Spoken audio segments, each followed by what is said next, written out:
하나님은 우리 교회를 사용하시고 저와 여러분을 축복하여 주실 줄 믿습니다. 오늘 말씀은 기도에 대한 예수님의 비유입니다. 이 비유의 내용은 이렇습니다.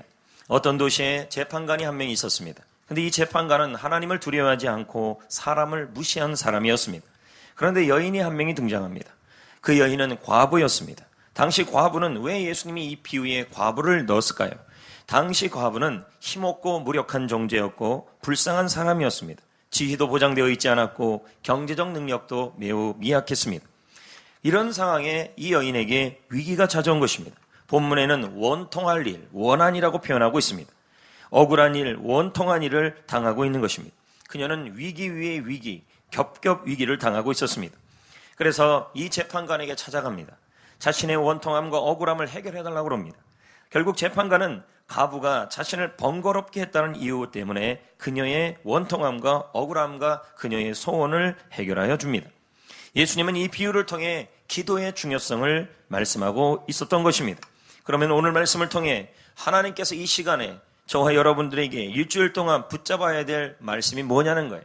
그것은 첫 번째, 하나님은 인생의 위기를 해결해 주실 수밖에 없는 분이라는 겁니다. 5절 말씀을 보겠습니다. 내가 그 원한을 뭐하리라? 풀어주리라. 그녀는 인생의 위기를 겪고 있었던 것입니다. 이 과부는 억울한 일을 당하고 있었습니다. 그녀는 이 억울함이 풀리길 원하는 광렬한 소원을 갖고 있었습니다. 그런데 그 재판관이 그녀의 억울함을, 그녀의 원한을 풀어주었습니다. 불의한 재판관인데도 풀어줬다는 것입니다. 그렇다면 예수님이 이 비유를 통해 뭘 얘기하는 것일까요? 이 불의한 재판관, 좋지 못한 재판관도 억울함을 하물며 풀어줬는데 좋으신 하나님께서 우리의 억울함과 우리의 소원은, 우리의 원통함을 당연히 해결해 주실 수 있는 분이시라는 말입니다.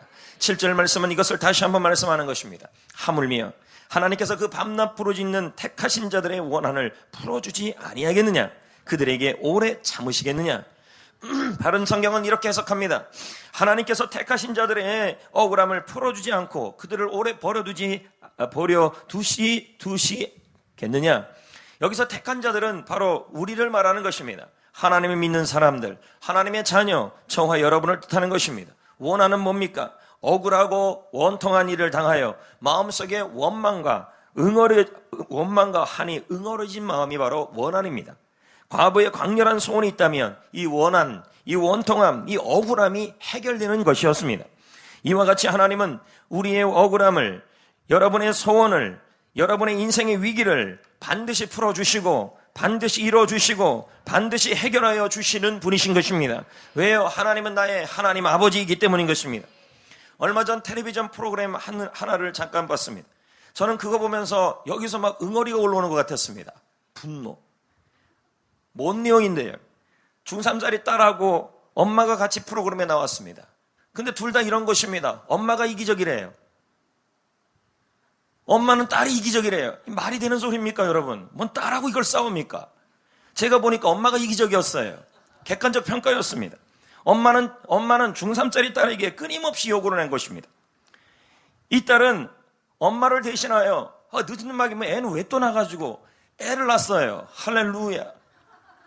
10개월 된 이 막내를 엄마가 봐야 돼요? 중3짜리가 봐야 되는 겁니까?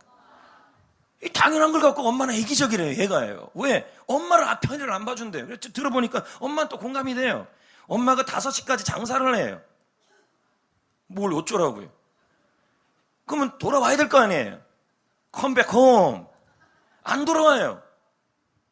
뭐 하냐 했더니 자기 스트레스 많다고 수영 다녀요. 그러면 옆에서 남편이라고 뭐라 얘기해야 될 거 아니에요? 제가 프로그램을 잠깐 보니까 이 남편이 아내한테 감히 말을 못해요. 기가 얼마나 센지. 저는 이 여자를 보면서 우리 교회 여성 농포를 생각을 했습니다. 그리고 우리 교회 남자분들을 생각했습니다. 기세요, 이 여자분. 남편이 말을 못해. 등치도 이렇게 산만하고 주먹 하나만 끝날 일인데도 못 이겨요. 더 황당한 일은요. 이 여자가 수영 갔다가 술을 한잔 하신 것 같아요. 그러면 2시에 남편은 자고 있었던 거예요. 깨워요. 남편은 가요. 1분 늦었어요. 욕해요.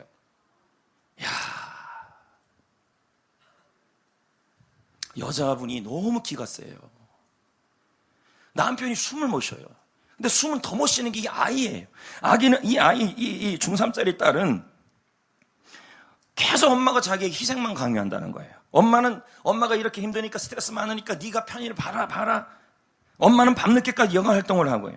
저는 처음 이런 생각을 했습니다. 진짜 엄마인가? 살다 이런 엄마 처음 봤으며 애들은 다 냄비 껴주고 밤늦게까지 뭔 행동을 그렇게 많이 하는지 늦게까지도 안 들어오는 것입니다.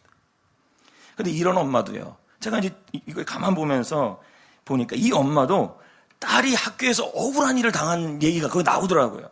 이 엄마가 우리말로 말하면 불의한 엄마 아닙니까? 근데 이 엄마가 자기 아이가 그렇게 이기적이라 그러는데도 자기 아이가 억울한 일을 학교에서 당하니까 세잖아요, 엄마가요. 이야, 마징가 제트처럼 날아가요. 그래서 모든 불의한 일을 다 해결해버리는 것입니다. 이 프로그램이었어요. 그리고 딸의 억울함을 해결해 준 거예요. 저는 생각했습니다. 소원을 해결했습니다. 하물며 이런 엄마도 자신의 억울함을, 자식의 억울함을, 자신의 그 억울함을 두고 보지 못하고 해결하려고 그러는데 우리 하나님 아버지는 어떻게 했냐는 거예요. 여러분, 우리 하나님 아버지는 좋으신 분 아니십니까? 여러분, 그런 하나님 아버지가 우리의 억울함을 두고 보시겠습니까? 반드시 풀어주시는 분이신 것입니다.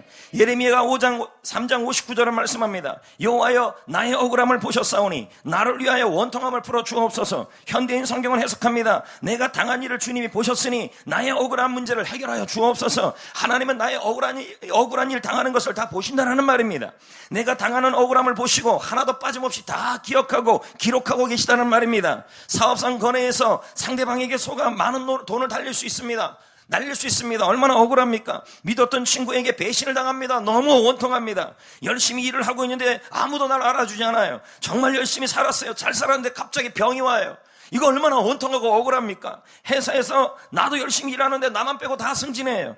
가슴이 답답해오고 끝없이 추락하는 기분인 것입니다. 여러분, 이 모든 것이 억울함이요 인생의 위기인 것입니다. 히브리서 10장 30절에 하나님이 이렇게 말씀하십니다. 원수가 아픈 거 억울한 것은 내게 있으니 그 억울함을 내가 갚아주리라. 할렐루야. 여러분, 하나님은 나의 변호사이신 것입니다. 하나님은 나를 변호해 주실 것입니다. 나의 억울함과 나의 소원과 나의 위기를 해결해 주실 수 있는 분이신 것입니다. 왜요? 그분은 나의 하나님의 아버지이시고 나무는 그분의 자녀이기 때문인 것입니다. 사랑하는 성도 여러분, 여러분의 억울함이 풀어지시기를 축복합니다. 하나님이 여러분의 소원을 이루어 주실 것입니다. 하나님이 여러분의 위기를 해결하여 주실 줄 믿습니다. 여러분, 갑자기 억울합니까? 갑자기 병이 들었습니까? 갑자기 일이 안 됩니까? 갑자기 배신당했습니까? 갑자기 돈을 날렸습니까? 갑자기 나만 떨어집니까? 다 억울합니다. 이게 인생의 위기입니다. 인생의 위기는 하나님이 해결하여 주실 것입니다. 그러면 여러분, 하나님은 무엇을 통해 인생의 위기를 해결하실까요? 그런데 성도 여러분, 사람들은 인생의 위기 앞에 두 가지 반응을 보인다고 말합니다. 그게 뭘까요? 오늘 본문에 예수님께서 이렇게 말씀합니다. 1절이에요. 예수께서 그들에게 항상 기도하고, 그럼 인생의 위기에 두 가지 반응이 나타난다는 거예요. 어떤 사람은 기도, 어떤 사람은 낙심이에요. 일반적으로 위기가 오고 억울한 일을 당하면 사람들이 일반적으로 나타나는 현상이 낙심이에요. 사업상 거래에서 부당한 일을 당하고 속임을 당하고 사람들에게 배신을 당하고 갑자기 병을 당하고 열심히 살았는데 병원에 갔더니 갑자기 병이 큰 병이라 얘기하고 회사를 열심히 다녔는데 아무도 나를 안 알아주지 않은 이런 위기 앞에 우리가 오는 증상은 위기 속에 낙심이 와요. 두 가지 중에 하나입니다. 어떤 사람은 기도, 어떤 사람은 낙심. 낙심의 뜻이 뭡니까? 정신을 완전히 잃어버리고 녹초가 되어버린다는 뜻입니다. 대부분의 사람들은 고난이 오면 낙심을 합니다. 그러니까 힘을 잃어요. 해결할 힘이 없고 녹초가 되고 정신을 잃어서 어찌해야 할지 모르니까 다 그만둔다는 얘기를 한다는 것입니다. 어느 날 마귀가 성도들을 무찌르기 위한 무기를 배열했습니다. 무기 밑에는 가격표를 붙여놨습니다. 고난 얼마, 이간질 얼마, 분열 얼마. 근데 그 중에 제일 비싼 무기가 하나 있었습니다. 대장마귀가 이건 왜 이렇게 비싸냐? 비싸? 쫄병 귀신들이 대답한 것입니다. 이 무기는 한 번 쓰면 백발백중입니다. 그런데 이 무기의 특징이 있다면 날아오는 것도 모르고 상대가 잘 의식도 못하는 채 서서히 힘을 잃게 만드는 놀라운 무기입니다. 그 무기가 뭔데? 낙심입니다. 인생의 위기는 늘 있습니다, 여러분. 그때 마귀는 우리에게 뭘 사용하냐면 인생의 위기가 올 때 갑자기 병이 앓거나 갑자기 배신을 당하거나 그리고 갑자기 돈의 문제가 생기거나 갑자기 자녀의 문제가 생길 때 사탄 마귀는 우리에게 뭘 사용하냐면 낙심이라는 무기를 사용하는 것입니다. 그래서 우리를 쓰러지게 만들고 힘을 잃게 만듭니다. 낙심이란 무기는 사탄 마귀의 가장 강력한 무기인 것입니다. 성도 여러분, 예수님은 우리가 위기 앞에 낙심으로 반응하기를 원치 아니하시는 것입니다. 하나님은 우리가 위기 앞에 위기도요 얼마든지 기적이 될 수 있습니다. 위기도 얼마든지 축복이 될 수 있습니다. 어떻게 하면 위기가 기적이 될 수 있을까요? 어떻게 하면 위기가 기적이 될 수 있을까요? 인생의 위기를 해결하는 것은 낙심이 아닙니다. 여러분, 낙심한다고 해결되지 않아요. 해결될 게 하나도 없어요. 예수님이 지금 말씀하잖아요. 낙심하면 안 된다는 거예요. 왜요? 인생의 위기, 억울한 일, 원통스러운 일, 사업상의 거래, 일 안 거 믿었던 친구에게 배신, 일이 뜻대로 안 되고 회사에서 나만 빼고 다 승진하고 가슴 답답하고 질병의 문제가 생기고 자녀의 문제가 생길 때 이때 여러분은 아무리 낙심해도요 길은 안 보여요. 예수님이 지금 뭐 하라 그럽니까? 기도하래요. 인생의 위기를 기도의 기회로 삼으래요. 인생의 위기를 낙심할 기회로 삼지 말라는 거예요. 여러분, 위기에 처했을 때 낙심하고 정신 잃고 녹초가 되어보세요. 사람들이 여러분에게 연민을 보낼 것 같습니까? 전혀 어떤 사람도 여러분에게 연민 보내지 않아요. 낙심으로 해결될 일은 없어요. 그럼 뭐예요? 위기가 왔을 때 기도의 기회로 삼으셔야 돼요. 왜요? 하나님은 낙심을 통해서가 아니라 기도를 통해 인생의 위기를 해결하여 주신다는 거 말씀합니다. 시편 50편 15절은 말합니다. 환난 날에 나를 부르라. 위기를 처했을 때 낙심하지 말라. 기도하라. 내가 너를 건지리라. 무슨 말이에요? 인생의 위기에 기도를 하면 하나님이 건져 주신다고 말씀하고 있는 거예요. 이 가부는 인생의 위기를 낙심의 기회로 삼지 않았습니다. 그녀는 인생의 위기를 기도의 기회로 삼았습니다. 그녀에게 위기는 낙심할 기회가 아니라 기도할 기회가 되었던 겁니다. 오늘 이 자리에 위기가 온 분들이 있을 수 있습니다. 그리고 억울한 일을 당한 분들이 있을 수 있습니다. 원통한 일이 당한 분들이 계실 것입니다. 이때 여러분 낙심할 기회로 삼지 마시고 기도할 기회로 삼으시기를 축복합니다. 왜요? 인생의 위기는 기도의 기회이기 때문인 것입니다. 인생의 위기에 기도하면 하나님은 기적을 주시고 해결을 주실 것입니다. 이 자리에 마음속에 억울한 일, 낙심할 일, 그리고 원통할 일, 응어리질 일, 또 인생의 위기 그에 있다면 가장 먼저 나타나는 현상은 낙심이에요. 그러나 이걸 물러내야 돼요. 그리고 이렇게 말해야 돼요. 기도하라는 하나님의 뜻이구나.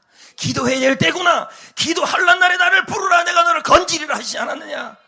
강준민 목사님은 그의 책에서 이렇게 말씀합니다. 위기를 기도의 기회로 만들라. 간구의 기회로 만들라. 그리스도인의 실패는 기도의 실패이다. 여러분이 갖가지 일에 실패하고 일이 뜻대로 안 되고 어려움을 겪는 것은 기도에 실패했기 때문이라는 거예요. 그리스도인의 승리는 기도의 승리이다. 기도는 위기를 기회로, 실패를 승리로 변화시키는 능력이 있다. 여러분, 기도할 수 있다면 아직 낙심할 때가 아닙니다. 기도할 수 있다면 아직 절망할 때가 아닙니다.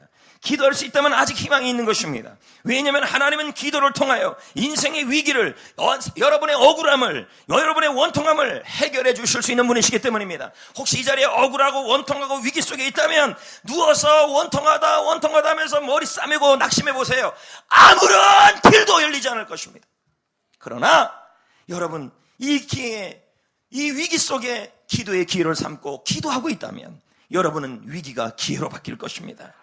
그러면 여러분, 어떤 기도를 통하여 인생의 위기가 해결될까요? 과부의 기도대로 하시면 돼요. 과부가 한 기도대로 하시면 하나님이 그 원한을 풀어주시고 위기를 해결하여 주시고 위기가 기회가 되고 하고 위기가 기적이 되게 만들어 주실 것입니다. 어떤 기도예요? 끈질긴 기도입니다. 끈질긴 기도. 3절을 한번 볼까요? 그 도시에 한 가부가 있어. 어떻게 해요? 자주 갔다. 미활료 시제입니다. 헬라어로. 미활로 시제라는 말은 포기하지 않았다는 거죠. 끈질기게 갔다는 말이에요. 그녀는 끈질기게 구했습니다. 하지만 재판장이 들어줘요, 안 들어줘요? 처음에는요. 안 들어줘요. 우리도 기도할 때 어떨 때 기도하면 하나님께서 들어주지 않을 때가 있다는 것입니다. 하지만 그녀는 아무리 재판장이 들어주지 않아도 끈질기게 포기하지 않고 구했던 것입니다. 성도 여러분, 포기하지 않는 기도만큼 강렬한 기도는 없습니다. 끈질긴 기도만큼 강력한 기도는 없습니다. 평범함과 비범함은 능력에서 결정나는 게 아니에요. 세상에 능력 없는 사람이 왜 없습니까? 능력 있는다고 해서 잘 되고 안 되고는 차이는 있겠지만 많은 걸 좌우하지 않아요. 여러분, 평범함과 비범함의 차이는 어디에서 일어나냐면 이루어질 때까지 포기하지 않는 사람이 바로 비범한 사람이 됩니다. 할렐루야. 1960년 한 목사님이 교회를 건축했습니다. 그런데 지대가 너무 높아 우물을 파야 하는데 계속 우물이 터지지 않는 것입니다. 그래서 건축이 자꾸 지연됩니다. 우물을 파는 전문가에게 부탁을 했습니다. 그러자 우물이 팡 터지는 것입니다. 아무리 파도 안 됐는데 사람들이 감탄하며 물었습니다. 어떻게 그렇게 우물을 잘 팝니까? 그런 대답입니다. 저는 이제까지 우물을 팠지만 한 번도 실패한 적이 없어요. 여러분, 우물 파는 사람은 많지만 이렇게 우물 잘 파는 사람은 이 사람밖에 없다는 거죠. 비범했다는 거예요. 저는 100% 우물이 나오게 하는 방법을 알아요. 그것은 물이 나올 때까지 팝니다. 이게 제 비결입니다. 이게 여러분 비범함이에요. 끈질김. 응답 받을 때까지 끈질기게 포기하지 않고 기도하는 사람이 최고의 능력자입니다. E.M. 바운주는 말합니다. 끈질긴 기도는 하나님을 움직인다. 여러분, 끈질긴 기도만이 하나님을 움직여요. 위기가 기회가 되는 역사가 일어나야 합니다. 위기가 처해지면요, 여러분 그냥 위기가 왔나 보다 낙심하지 마시고 한두 번 기도하고 말면 안 돼요. 그 원통함에 대하여, 그 억울함에 대하여, 그 소원에 대해서 끈질기게 기도하셔야 합니다. 여러분, 하나님은 끈질긴 기도에 대하여 부요와 풍성함을 주신다고 E.M. 바운주는 말합니다. 인생의 위기를 해결하는 기도는 다른 기도가 아닙니다. 끈질긴 기도입니다. 포기하지 않는 기도인 것입니다. 두 번째는 믿음의 기도입니다. 5절 말씀을 봅니다. 이 가부가 나를 번거롭게 했다. 여러분, 가부는 재판장을 번거롭게 했습니다. 왜냐하면 가부는 왜 그렇게, 여러분 같으면 어떤 사람에게 자꾸 조를 때 그냥 졸라요? 아니면 능력이 있으니까 조르는 거예요? 그러면 가부는 왜 그렇게 재판장에게 졸랐어요? 재판장의 능력을 믿었기 때문이에요. 이해되겠어요? 뭔 말인지? 과부는 재판장에게 광고하면 반드시 마음을 움직여줄 것을 믿었기 때문에, 그에게 능력이 있다는 걸 믿었기 때문이에요. 여러분, 인생의 위기를 겪고 있습니까? 질병의 위기, 가정의 위기, 환경의 위기, 상황의 위기, 내 인생의 위기, 그 위기 속에 있을 때 그 위기를 해결하는 것은 바로 기도인데, 어떤 기도냐면 믿음의 기도인 것입니다. 어떤 사람은요, 기도할 때 보면 문제만 놓고 기도하는 분이 있어요. 하나님, 아내가 문제예요. 남편이 문제예요. 집사님이 문제예요. 그러고 일어나요. 믿지도 않아요. 문제만 얘기하고 그러면서 가슴을 쳐요. 그래서 못 살게. 이러고 그냥 일어나요. 여러분, 이런 기도는 역사가 없어요. 해결될 것을 믿지 못하고 문제만 보고 기도하다가 그냥 일어나 버린다는 거죠. 또 어떤 사람은요, 문제가 일어나면 오는 그러니까 새벽에도 어떨 때 보면요, 난생 처음 나오는 분들이 있어요. 1년에 한 3번 나오는 분들이 갑자기 나오는 경우가 있어요. 이때면 다 문제 생긴 거예요. 겁나요, 막 그땐요. 저 사람 또 뭔 문제 생겨서 나왔냐. 늘 나오던 사람은 별 문제 없어요. 근데 안 나오다가 갑자기 2-3번, 4번, 일주일 나오기 시작해. 이거 틀림없이 거기 뭐 있어요. 처음에 흑인 선수가 메이지리그 선수가 되니까 누가 그들을 돕겠습니까? 그를요. 온갖 야유, 상대편의 야유, 간증의 야유, 이 흑이나 깜등이야, 깜등의 원숭아. 하나님은 그에게 강한 인내심을 주었지만 혼자서는 감당하기 너무 힘들었던 것입니다. 그때 팀 동료 중에 한 명이 달려와 야유하는 간증 앞에서 어깨동무를 합니다. 이 어깨동무가요, 지금 다제 스테디움에도 있고요, 동상으로 만들어져 있어요. 왜요? 이 어깨동무 앞에 흑인과 백인이 함께 어깨동무에 있는 흑인이나 이 동상 앞에, 이 연합 앞에 장내가 다 조용해져서 그 경기 이후에 이 사람이 그 실력이 탁월해져서 미국을 구원하고 흑인을 구원하고 그런 역사가 일어났어요. 잠깐 영상을 보겠습니다. 이제 우리 교회는 내일부터 다시 믿음 특별 새벽 기도회를 시작합니다. 다믿음 특별 새벽 기도회는 1년에 2번 합니다. 저희 교회는 부흥회가 없습니다. 그래서 특별 새벽 기도회는 너무도 중요한 것입니다. 이번 특별 새벽 기도를 하는 이유는, 다른 교회들은 그냥 특별 새벽 기도회를 자신들의 은혜를 받는 데에 집중하지만 저희 교회는 생명에 집중하고 있습니다. 한 영혼을 섬기고 그 영혼을 위해 기도하는 특별 새벽 기도가 될 것이고, 인생의 위기를 기도로 해결해보자는 의미도 들어있습니다. 하나님은 이번 특세를 준비하면서 저에게 큰 확신을 주셨습니다. 오늘 말씀과 함께, 오늘 준비한 이 말씀도요, 6개월 전에 본문을 잡은 겁니다. 그러니까 막 잡은 게 아니에요. 오늘 말씀과 함께 이번 특세는 인생의 위기가 있는 분이 이 가부의 기도를 하면 하나님이 반드시 해결하실 것이라는 감동을 저에게 주셨습니다. 할렐루야. 왜요? 하나님은 새벽을 도우시는 분이시기 때문인 것입니다. 시편 46편 5절에 보면 새벽에 하나님이 도우신다.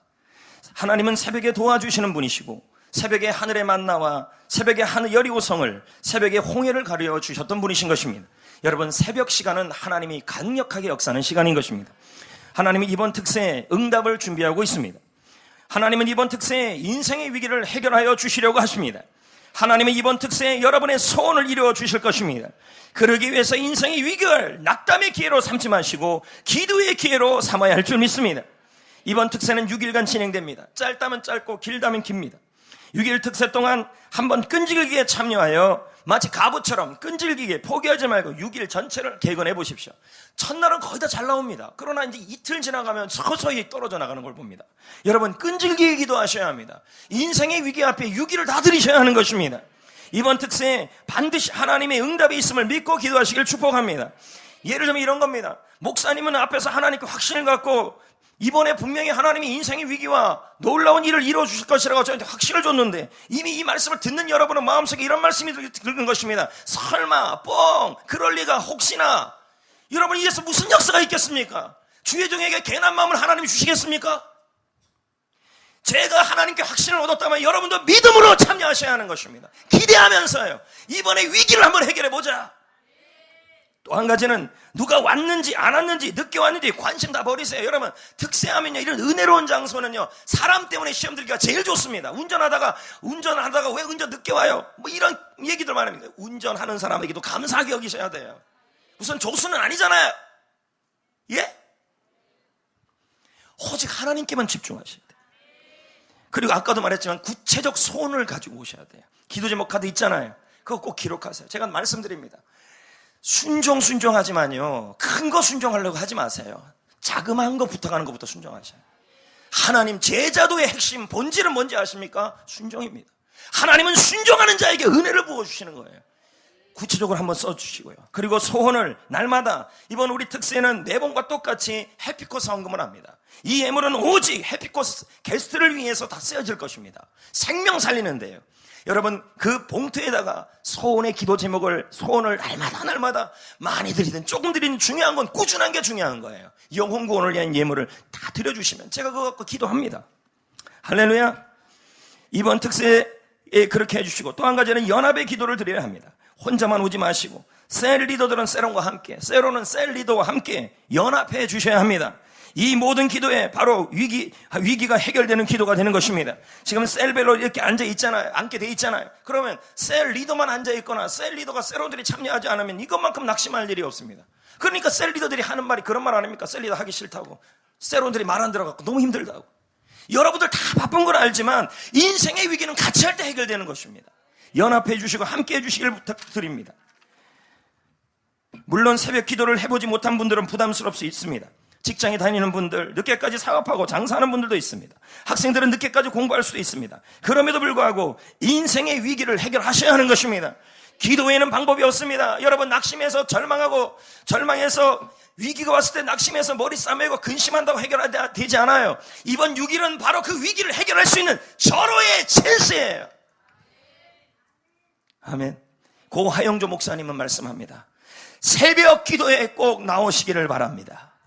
새벽 기도하면 우리가 이기고, 기도하지 않으면 적군이 이기는 영적 현실 앞에서 무릎을 꿇고 기도하는 사람이 되시기를 바랍니다. 고 하영조 목사님 얼마나 기도 많이 하신 분입니까? 또 말씀합니다. 새벽 기도하십시오. 하나님께 구하십시오. 그분에게 간절히 기도하고 찬송하고 영광 돌리면 기적이 일어납니다. 이것보다 더 좋은 무기가 없습니다. 오정현 목사는 뭐라 얘기합니까? 부모의 새벽 기도는 자녀의 평생 축복이라는 거예요. 자녀를 위해 줄 수 있는 최고의 유산은 엄마의, 아빠의 새벽 기도예요. 돈 벌고 바쁘고 늦게 퇴근하고 다 압니다. 얼마나 힘드십니까? 그럼에도 불구하고 자식 잘 되기 위해서 그렇게 하는 거 아닙니까? 더 잘 돼야지. 부모의 새벽 기도예요. 또 한 가지요. 자녀의 새벽 기도는 부모의 평생 은혜. 아내의 새벽 기도는 남편의 영적 성공. 남편의 새벽 기도는 아내의 평생 은혜. 성도 여러분, 하나님은 지금도 끈질기게 믿음으로 구체적 소원을 갖고 부르짖고 연합으로 기도하는 사람을 찾아요. 자, 그게 8절의 내용 아닙니까? 내가 너희에게 속히 이 원한을 풀어준다. 하나님은 빨리 여러분을 해결해 주기를 원하고 있어요.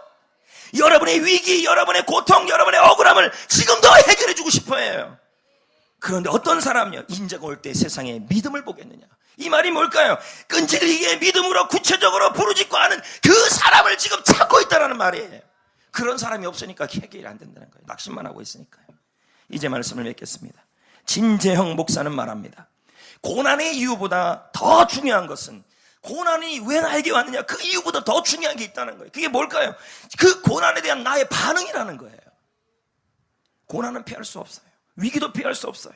하지만 위기 앞에 나에게 왜 이 질병이 왔는지, 나에게 왜 이런 억울한 일이 당했는지, 그거에 대해 이유를 찾으면 낙심만 들어요. 그럼 뭐 해야 돼요? 반응을 해야 되는데 그 반응은 나의 선택이에요. 위기를 낙심으로 선택하지 마시고 인생의 위기를 기도의 기회로 삼으셔야 돼요. 왜요? 다시 도전해요. 기도는 최후의 수단이 아니에요. 어떤 분은 그래요. 사건 터지고 일 다 터지고 기도하는, 그렇게 해서 기도를 최후의 수단으로 삼는 분들이 있어요. 아니요. 기도는 최후의 수단이 아니라 최초의 수단이에요. 하반기를 시작하잖아요. 하반기 내내 일 터지고 기도할 겁니까? 시작하기 전에 기도로 시작하죠. 이번 특세가 인생의 위기가 해결되는 특세가 될 겁니다. 목사는 이렇게 얘기하는데 속으로 안 올래요. 여러분 혹시나 이런 마음이 있으면요, 우리 예수님이 하나님이 나타나서 특세 나오라 그래도 안 할 겁니다. 이렇게까지 동기부여를 하는데요. 중요하다고. 죄가 잘 되라고 하는 게 아니잖아요. 여러분의 위기를 해결하라는 거 아닙니까? 여러분의 소원을 해결하는 거 아닙니까? 지금 위기에 있습니까? 이 낙심하라는 기회 아니에요. 그럼 뭐 하라요? 기도할 기회예요. 인생의 위기는 낙심할 기회가 아니라 기도할 기회예요. 기도는 최후의 수단이 아니에요. 최초에 할 거예요. 성도 여러분, 내일 새벽에 만납시다. 옆 사람에게 인사합시다. 새벽에 만납시다.